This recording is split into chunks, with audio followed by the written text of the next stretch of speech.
अस्सलाम वालेकुम दोस्तों उम्मीद तव्हां ठीक हूंदा। दोस्तों अॼु ॻाल्हि ॿोल कंदासीं 7 अगस्त आहे। तव्हांखे यादि हूंदो 7 अगस्त 2010 वारे ॾियारे ते टोड़ी बंदि टुटो, जंहिं जेको आहे तमामु घणी तबाही मचाई ऐं उन तबाही जा अक्स हाणे हिन वक़्त सां ई बि तव्हां परखे सघंदव। आख़िरकार टोड़ी बंदि कीअं टुटो, टोड़ी बंदि पाण टुटो या टोड़ी बंदि टोड़ियो वियो, इन ते जेको आहे सो ॻाल्हि ॿोल कंदासीं अॼु। छो त मां अखियुनि ॾिठो शायदि रहियुसि टोड़ी बंदि जंहिं ॾींहुं टुटी रहियो हो, उनखां हिकिड़ो ॾींहुं अॻु में उनखे टोड़ण जी कोशिशि कई वई, पर उहो कट लॻाइणु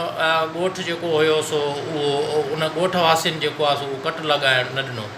सुवारो सब्ज़ो ई ॻोठु हुयो ऐं उते हिकु अधु ॿिया ॻोठ हुआ जेके माना रहवासियुनि टोड़ी बंदि खे कट ॾियणु न ॾिनो। मूंखे यादि आहे त टोड़ी बंदि खे तॾो के जेको आहे सो आपाशी जो वज़ीर जेको हुयो उहो जेको आहे सो धारे जो साहिबु हुयो ऐं उन ज़माने में तोड़े जो हुननि इहो एतिराफ़ बि कयो त टोड़ी बंदि खे वाक़ई टोड़ण जे लाइ वियासीं, पर इन में का सदाकत कोन हुई, छो त गवर्नमेंट पारां टोड़ी बंदि खे टोड़ियो कोन वियो पाण, पर टोड़ी बंदि खे टुटणु ॾिनो वियो, छो त उन वक़्तु एतिरा उपाउ कोन वरिता विया हुआ जंहिंखां जेको आहे सो टोड़ी बंदि जेको आहे पाणी जे दाब ऐं प्रेशर जे करे जेको आहे सो बची सघे हा। छो त उते ॻोठाणा ई हुया, दोस्त मोहम्मद सब्ज़ो ई ॻोठु हुयो ऐं उतां जेको आहे सो टोड़ी बंदि टुटो। मां उन्हनि ॾींहंनि में कराची खां पंहिंजे जेको आहे सो हिन टोड़ी बंदि जे तक़रीबन लॻभॻि जेको आहे सो 100 किलोमीटर खां परे मुंहिंजो ॻोठु वाक़ई हो, मां उते हुउसि ऐं जॾहिं ख़बर पई त तमामु घणो जेको आहे पाणी जो प्रेशर सिंधु दरिया जे मथां वधे पियो, त पाण साफ़ जी ज़िमेवारियूं निभाइण जे लाइ जेको आहे सो मां कंदकोट पहुतुसि। कंदकोट पंहिंजे दोस्त बका मोहम्मद बंगवार सां गॾिजी करे असां टोड़ी बंदि ते पहुतासीं ऐं टोड़ी बंदि जी जेका हालति हुई उहा इंतिहाई ख़स्ता ऐं जेको आहे सो टुटण जहिड़ी हालति हुई। ऐं शाम जो मुंहिंजे ख़्याल में जेको आहे सो टोड़ी बंदि टुटो ऐं उनजे टुटण जा सबब इहे हुआ त सरकार पारां उनखे बचाइण जा के बि उपाउ न वरिता विया हुआ। दोस्त मोहम्मद सब्ज़ो ई ॻोठ जा जेके रहवासी हुया ऐं क्यास भयो जा रहवासी हुया, उहे कोडरुनि ऐं बेल्चनि सां उन बंदि खे बरजुस्तो बणाइण जी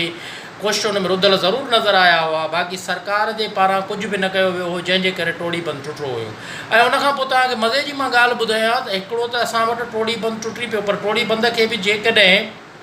सिंध जे माण्हू खे बचाइण जे हवाले सां सिंध सरकार खे उपाउ वठे हा त टोड़ी बंदि उहो जेको आहे सो ॿीहर ॿधिजी बि सघिजे पियो। छो त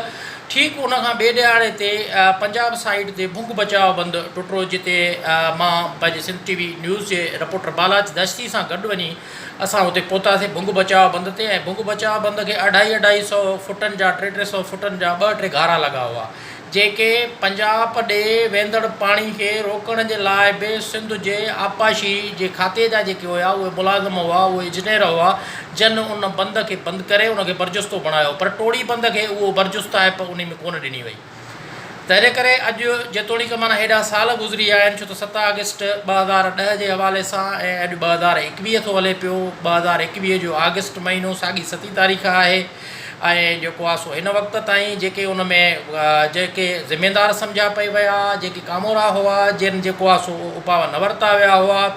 तोड़े जो अदालती कमीशन बि जुड़ी हुई, पर उनखां पोइ बि उहे सज़ाउनि लाइक़ु कोन बणिजी सघिया। ऐं सालियानो हिन वक़्त ताईं बि, छो त हिन वक़्त त खणी पाणी जी घटिताई आहे, पाणी जी लाथ आहे हिकिड़ो सिस्टम जे अंदरि, छो त वाधू बरसातूं न परियूं आहिनि ऐं ग्लेशियर्स जे पिघरण जे हवाले सां उमेदूं रखियूं वेंदियूं आहिनि, उहे ओतिरे पैमाने ते कोन पिघरी सघिया आहिनि, बर्फ़ रिझी कोन सघी आहे, जंहिंजे करे जेको आहे हिन वक़्तु आपाशी कामोरा जेके आहिनि उहे इहा ॻाल्हि नथा कनि त सिंधु दरिया फिलाणे हंधा कमज़ोर आहे, सिंधु दरिया में फिलाणे हंधा कमनि जी घुरिज आहे। सो माना हिन वक़्त सां ई तंहिंजे करे हिननि जे खाइण वारो इहो हिन साल जेको आहे सो उहा खोज हुनजे खाइण वारी जेको आहे सो उहा हिन वक़्तु बहरहाल जेको आहे सो ताबिद आहे, अमल कोन थी सघंदी। पर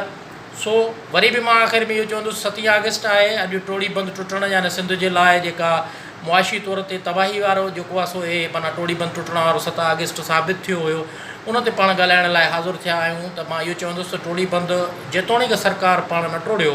पर उनखे टोड़णु ज़रूरु ॾिनो हो, जंहिं असांजी ज़राइत खे कापारी धको हयो हो ऐं माण्हुनि खे पिनण ते मजबूर कयो। सो अॼोके ॾियारे जे हवाले सां पाण त एतिरो ई चवंदासीं त जेके उन वक़्तु, छो त असां वटि इहा शइ थिए थी त बाबा माज़ी हो, पोइ अॻे दौर में थी वियो किसो, तंहिंजे करे हुन ते ॻाल्हाइणो बि कोन्हे, ज़िमेदारनि जो तयन बि न करिणो आहे, कंहिंखे का सज़ा बि न आहे अचणी,